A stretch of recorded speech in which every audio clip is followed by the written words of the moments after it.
Are you a Christian? Are you a proper Christian? Here is 7 ways, and 7 is the most craziest, to know if you are a proper Christian or if you're turning a bit away from Christ. Number 1, you thank him more often. You're grateful more often. You give him 10 plus things to thank him for every night, and they're not repetitive every night.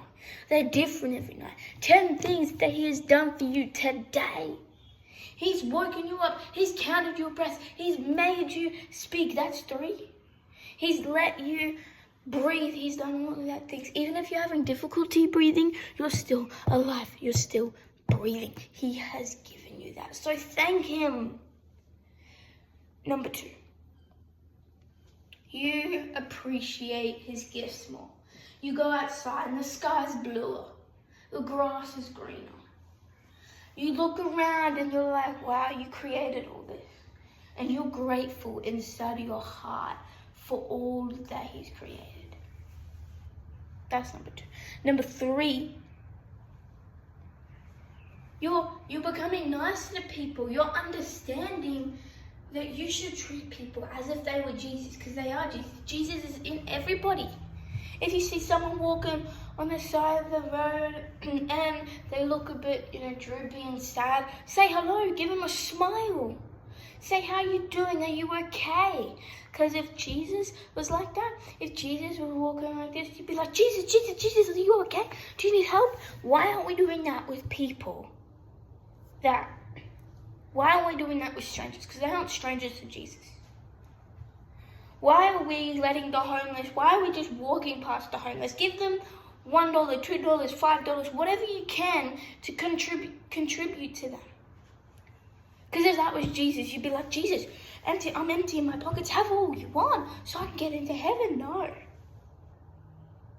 Why aren't we treating people like that? Because if you treat people like that, if you treat people like you would to Jesus, you are most likely going to get into heaven. I don't know if you can, if you will. I don't know if I'm going to get into heaven, but I know that if I get into hell, I won't be the gnashing of the teeth group. That's the group that goes, God, why would you send me here? No, I'm going to be the weeping group. That's like, Lord, I sinned. I know what I have done. I have failed you in life. I deserve to be down here for eternity because you are so holy. You are so righteous. That would be me in hell. If he asks you on a scale of 1 to 10, when do you think you're getting into heaven? How do you think are you getting into heaven? 1 to 10. I would answer probably 8. And I would answer, and if he asks why, I would say, because you're righteous, you're holy. You give us grace. You forgive me for my sin. I've repented. I have been a good person, but I have also failed a lot. I have also fallen short a lot. But you forgive me. You are righteous. You are the reason I could ever get into heaven. And I thank you for that, Jesus. That would be my answer. Is that your answer too? Number 4, you start appreciating life. I'm not talking about going out the grass and seeing that it's greener and all. We already said that. I'm talking about you're actually appreciating other people's life as well as yours. You're also like, wow. Say you walk into school, you walk into work, and you see all these people. I know I go to school with 1,000 plus people, students, and I'm like, wow. All of these have separate lives. They all have separate lives.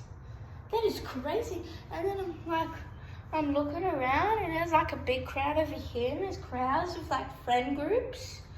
And I'm like, wow, all these people, that's probably 10 people over there. Oh, there's probably 15. Oh, there's maybe 20 over there. And then there's just these big crowds. And I'm like, wow, Jesus, you are good. You not only created me, but you created 8 billion people on this earth. How the heck can you do it? And that's only who are currently living. He's created way more in all of the lifetime. That's crazy. Number 5, you start realizing how much eternity means. You start realizing, oh my gosh, if I don't get right to God, I might be going to hell. I don't deserve to be going to heaven. I deserve to be going to hell because I have fallen short so many times. You realize that you want to spread the gospel. You want to spread the word as much as you can so you can get your family members, your friends, and anyone that you care about, and everyone, that means, to go up to heaven with you. Because Jesus could come down right here, right now, and you're sitting watching me, or you're doing something watching me, listening to me. You should be spreading the gospel. You should be spreading the word of God, because He is true. He's righteous. Number 6, you start to realize you don't want to live in this world. You don't want to live for this world. You want to live for Jesus. You don't want to live for a world that hated Jesus. How much do they hate Jesus? Enough to put Him on the cross. Enough to crucify Him. Enough to whip Him that His intestines were out. They were dangling on the cross.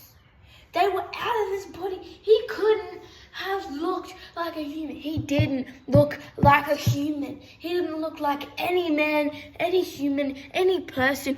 He looked weird and disgusting out of love. He went through all of that for us. Number 7, you start realizing how much that means. And you get right with God every single day. You start realizing, wow, when He was carrying that cross, if it was too much pain, He could have been like, this is too much pain, I'm out of here. He could have rose to heaven then. Did He? No, He stayed for the whole thing. Every single time He had to take a breath, and I just took 3 breaths there. Look, that's 1 there. If He just took that breath. If He was on the cross right now, He was like this. Every time He had to take a breath, which was a lot, obviously, He would have to go.